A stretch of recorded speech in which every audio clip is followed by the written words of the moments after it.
My MIL trashed my 8-year-old's birthday cake. Then my daughter played one video that exposed everything. My mother-in-law, Margaret, stood over the kitchen island, holding my daughter's Princess Castle birthday cake like it was toxic waste.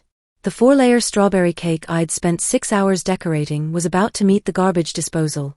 She doesn't deserve this kind of celebration, she announced to everyone at my 8-year-old's party. The words sliced through the happy birthday song we'd been singing just moments before. My husband Jake just stood there, frozen as always, his hands dropping to his sides while our daughter Sophia watched her grandmother destroy what was supposed to be the centerpiece of her special day. The other parents gasped. The children went silent. But what happened next made Margaret wish she'd never stepped foot in our Denver home. I'm Hazel, and I'm about to tell you how my 8-year-old daughter outsmarted the woman who'd been terrorizing our family for years. I'm 33 years old, a kindergarten teacher who thought I knew children pretty well until my own daughter showed me what real strategic thinking looks like. My daughter Sophia had just turned 8 that Saturday afternoon. She's the kind of kid who organizes her bookshelf by publication date and asks me to explain election results during breakfast. Smart doesn't even scratch the surface. She has this ability to observe everything while appearing completely absorbed in her art projects or educational apps. Jake, my husband of 10 years, works as a mechanical engineer for an aerospace company. He's 35, brilliant with blueprints, hopeless with confrontation. He's the type who says, "Excuse me," when someone cuts in line ahead of him. I fell in love with his kindness. But that same gentleness meant he never challenged the one person who desperately needed challenging. That person was Margaret, age 64, retired school principal, and professional joy killer. She had strong opinions about everything from how I organized our pantry to what time Sophia should go to bed. In her universe, children should earn every privilege through perfect behavior and straight A's, and celebrations were reserved for truly exceptional achievements. The birthday party was meant to be intimate. For kids from Sophia's 3rd grade class, their parents, us, and Margaret. 15 people total in our suburban Denver home with homemade decorations and a cake shaped like Sophia's favorite fairy tale castle. But Margaret had different ideas. She always had different ideas. What she didn't realize was that Sophia had been planning something too. For months, my daughter had been working on what she called her special documentation project on her tablet. Every time I inquired about it, she'd flash this mysterious smile and say it was for her advanced learning program. Jake assumed it was probably another creative presentation about marine biology or ancient civilizations. We were both completely wrong.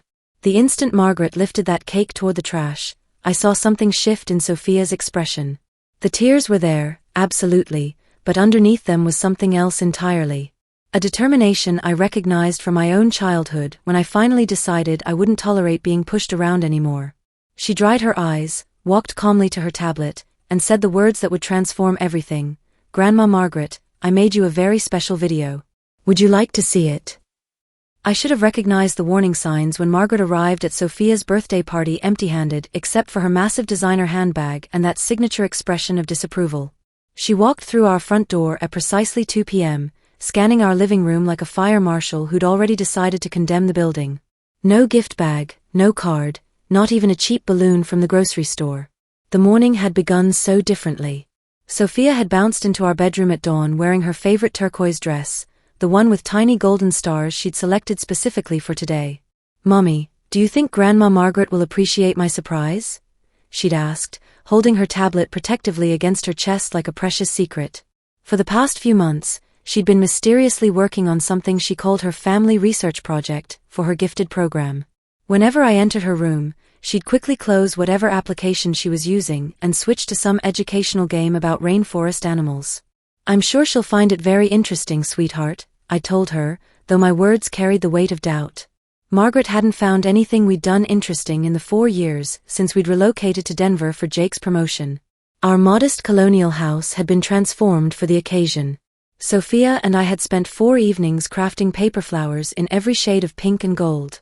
We'd suspended them on invisible thread from the ceiling, and when the afternoon sunlight streamed through the windows, they created magical shadows dancing across the walls. The dining room table was dressed with my great-grandmother's vintage lace tablecloth, set with an eclectic collection of china plates I discovered at estate sales throughout the suburbs. Each plate had character, had history, just like I wanted Sophia to understand that unique things could be extraordinary. The masterpiece was undoubtedly the cake. I'd worked until 3 a.m. the previous night, meticulously crafting buttercream turrets and sculpting fondant princesses with elaborate gowns. 4 layers of strawberry cake with cream cheese frosting, Sophia's absolute favorite. She'd sketched me a detailed blueprint of exactly what she envisioned, complete with pink flags and edible glitter pathways. Remember when Grandma Margaret said princesses are unrealistic and I should focus on more practical interests? Sophia had mentioned while we were measuring ingredients 3 days earlier. I remember, I'd said, letting her sample the frosting. I still love them. Maybe when she sees how beautiful it turned out, she'll understand why they inspire me.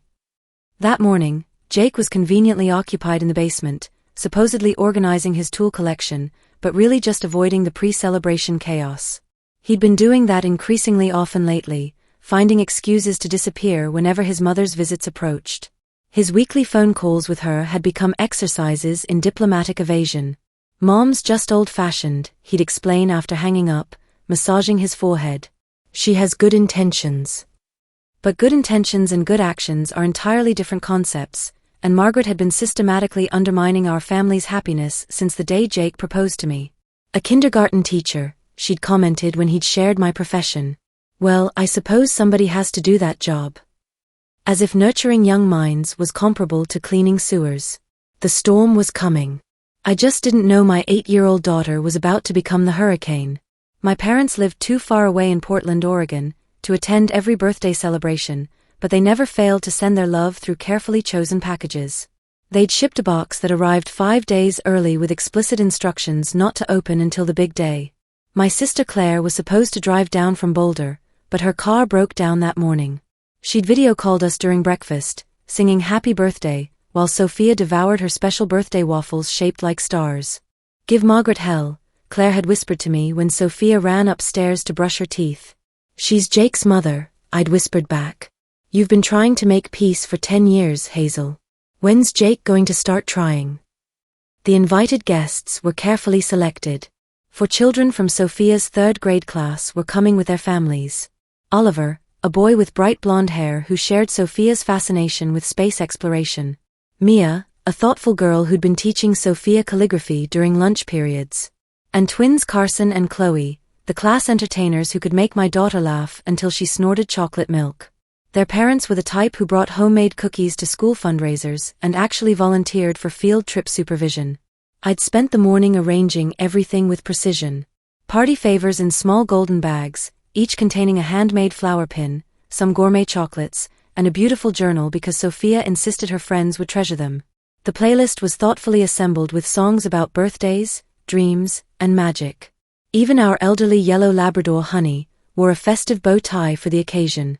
Jake emerged from the basement carrying exactly 1 package of paper plates, wearing the same defeated expression he always displayed before his mother's visits. She's going to criticize something, he said, avoiding my gaze. She always finds fault, I replied, adjusting Sophia's special birthday tiara one final time. But today is about celebrating our daughter. How naive I was.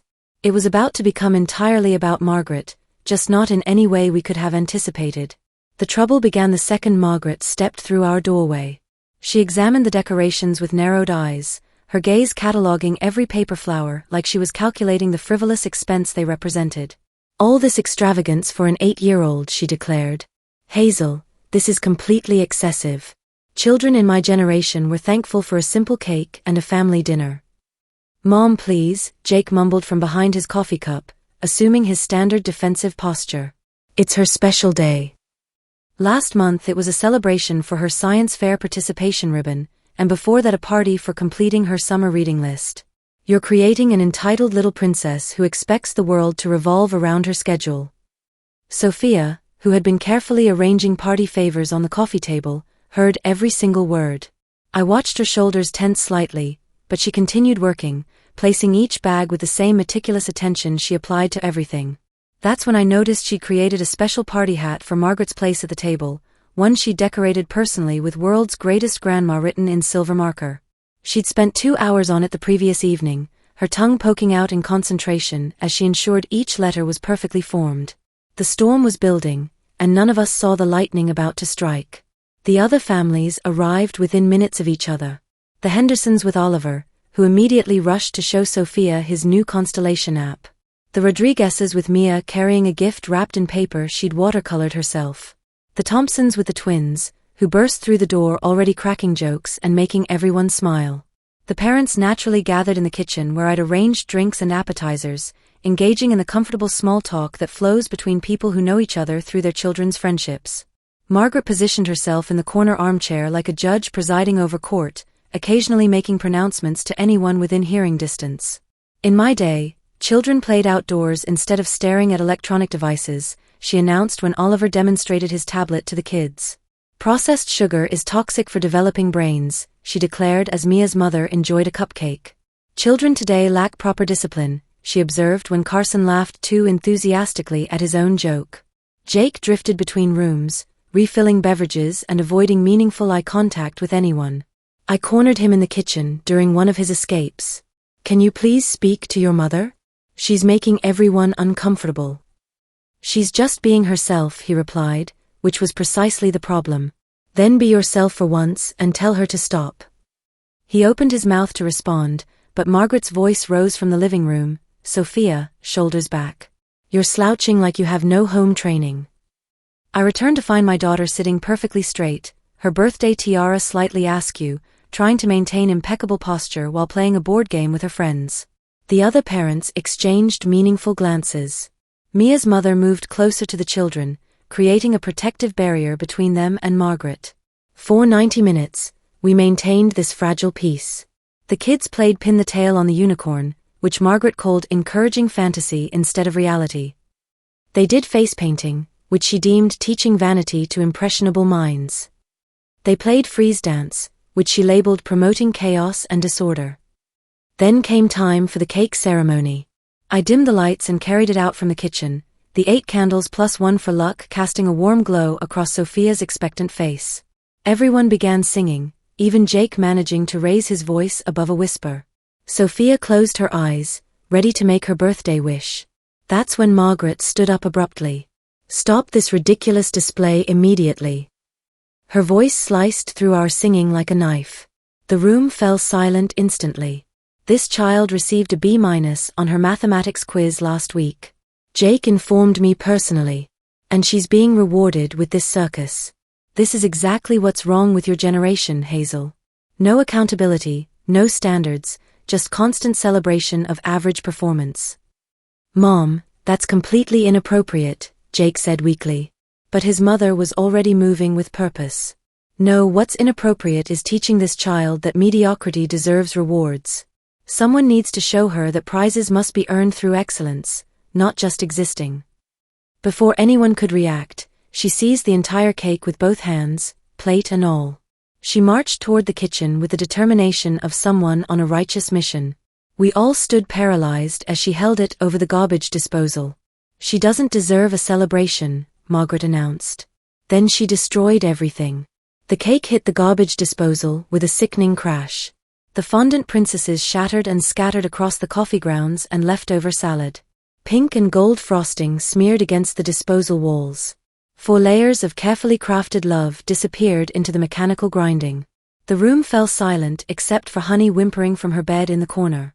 Oliver's mother covered her mouth in shock. Mia started crying quietly. The twins, usually never at a loss for words, stood completely still for perhaps the first time in their lives. But all I could focus on was Sophia's face. Tears gathered in her eyes but refused to fall, as if she was commanding them to stay put through sheer willpower. Her lower lip trembled as she stared at the disposal where her birthday cake, her magical princess castle cake that she designed and dreamed about, lay destroyed among the kitchen scraps. Jake stood frozen, his mouth opening and closing soundlessly. Mom, that was completely unacceptable. You had no right to do that. Someone needed to be the responsible adult here, Margaret replied, brushing imaginary crumbs from her hands with the satisfaction of someone who just performed community service. When children underachieve, they face natural consequences. That's how they develop character. I wanted to scream. I wanted to grab Margaret by her perfectly styled silver hair and physically remove her from my house. My hands actually trembled with the effort of keeping them at my sides. Every protective instinct in my body roared to life, demanding I defend my child, shield her, do something, anything to erase the devastation on her face. Oliver's father stepped forward boldly. Mrs. Margaret, you owe that little girl an apology. What you just did was cruel. Cruel is allowing a child to believe she's exceptional when she's ordinary, Margaret shot back. Cruel is preparing her for a lifetime of disappointment when the real world doesn't distribute trophies for participation. She's 8 years old, Mia's mother exclaimed, pulling her daughter protectively closer. Old enough to learn that actions have consequences. A B- in mathematics. In my generation, that meant no dessert for 2 weeks, let alone a party. Jake finally found his voice again, though it came out strained. The math quiz covered advanced multiplication. Her teacher said she performed well considering they just introduced the concept. Excuses, Margaret dismissed him with a wave. You always make excuses for both of them. That's when I witnessed something unexpected happen to Sophia's expression. The tears that had been threatening to spill suddenly stopped. She wiped her eyes with the back of her hand, and then she smiled. Not a sad smile or a forced one, but the same mischievous grin she displayed when she solved a difficult riddle or successfully executed a magic trick she'd been practicing for weeks. Grandma Margaret, she said, her voice surprisingly steady and clear.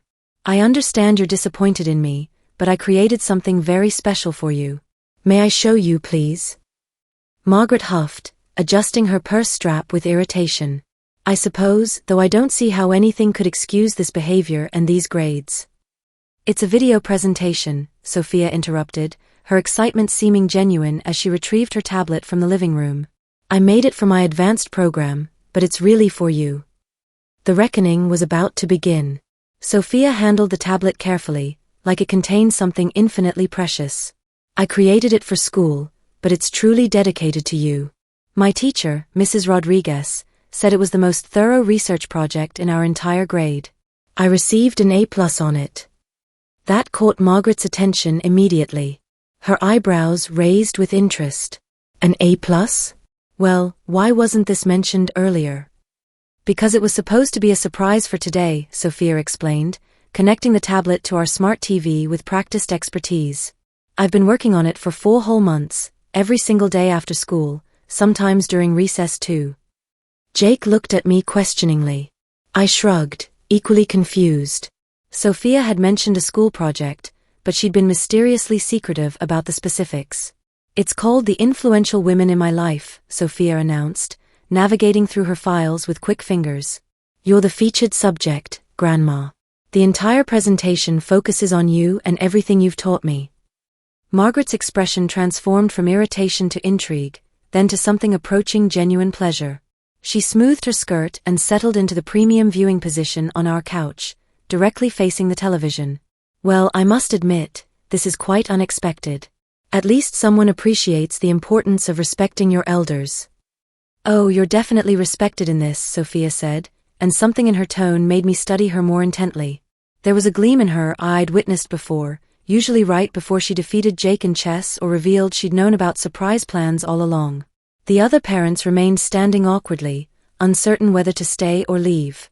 Carson and Chloe's mother began gathering their belongings, but Sophia turned to address them. Please don't leave.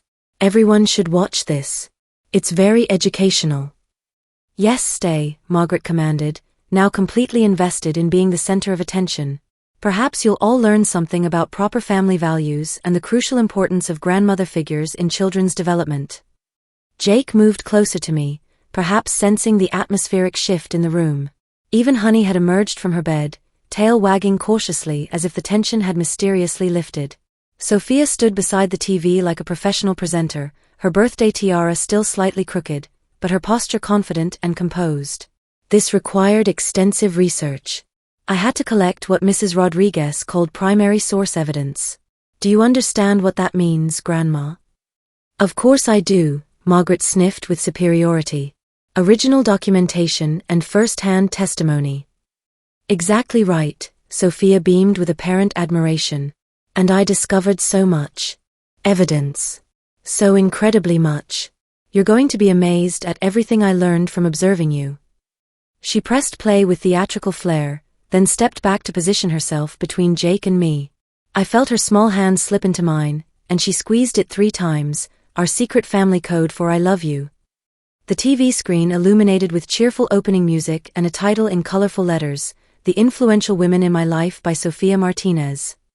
Then Sophia's recorded voice began, sweet and crystal clear, the most influential woman in my life is my grandmother Margaret. I want to show everyone exactly why she's so remarkable and what she's taught me about life. Margaret preened, sitting straighter and casting a triumphant look around the room. Finally, someone recognizes my contributions. The reckoning had arrived. The video opened with a photograph of Margaret from last year's Thanksgiving dinner, looking imperious in her burgundy blazer. Sophia's voiceover continued with apparent admiration.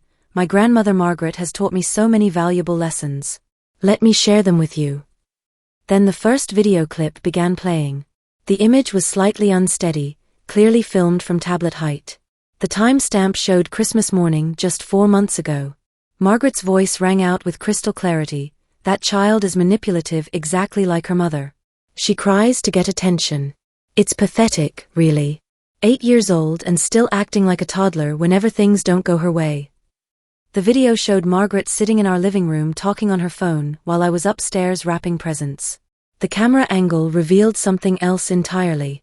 Sophia, visible in the reflection of our china cabinet glass, curled up on the stairs where she was supposedly playing quietly, tears streaming down her face as she heard every devastating word. Margaret went completely pale. How did you record this? But the video continued relentlessly. The next clip was from New Year's Eve, a video call Margaret didn't realize was being documented. Jake married beneath his potential. Obviously, Hazel can't cook properly, can't maintain house to any reasonable standard, and she's raising a spoiled brat. I'm mortified to tell my bridge club about them. When they ask about my son's family, I change the subject entirely. The room was absolutely silent except for the television. Even the children seemed to understand something monumental was happening. Another clip rolled automatically. Margaret at Sophia's school science fair 3 months ago, talking to another grandmother in the hallway. She can't even explain her volcano experiment properly. No intellectual curiosity whatsoever, just like her mother. Not like my friend Dorothy's granddaughter who's already been accepted into the accelerated program. Now there's a child with genuine potential. Sophia is probably going to be average her entire life, maybe below average if she inherits Hazel's limited abilities. Jake made a sound like he'd been physically struck. His face had transformed from confused to absolutely horrified as he watched his mother systematically destroy his daughter with surgical precision. The clips continued, each one more damaging than the last. Margaret telling her hairdresser that Sophia was pudgy and would probably struggle with weight issues like all the women on Hazel's side. Margaret on the phone with her sister explaining how she was documenting every parenting failure for potential future custody proceedings, when Jake finally comes to his senses. But the final clip was the most devastating. The timestamp showed just 3 weeks ago. Margaret was in our guest room, her voice clear and deliberate. I'm considering suggesting that Jake file for divorce while Sophia is still young enough to adjust. Pursue full custody and start fresh with someone more appropriate. That woman and her daughter are dragging him down socially and professionally. Sophia probably won't amount to anything with those inferior genes. Poor breeding always reveals itself. Eventually, if Jake remarries someone with better genetics, perhaps the next child will have a real chance at success. The video transitioned to a final scene. Sophia appeared on screen, sitting at her desk, looking directly into the camera with the wisdom of someone far beyond her 8 years. My grandmother Margaret taught me the most important lesson of all, she said simply. She taught me that the truth always wins. The room erupted in applause, and Margaret fled into the night, and out of our lives forever.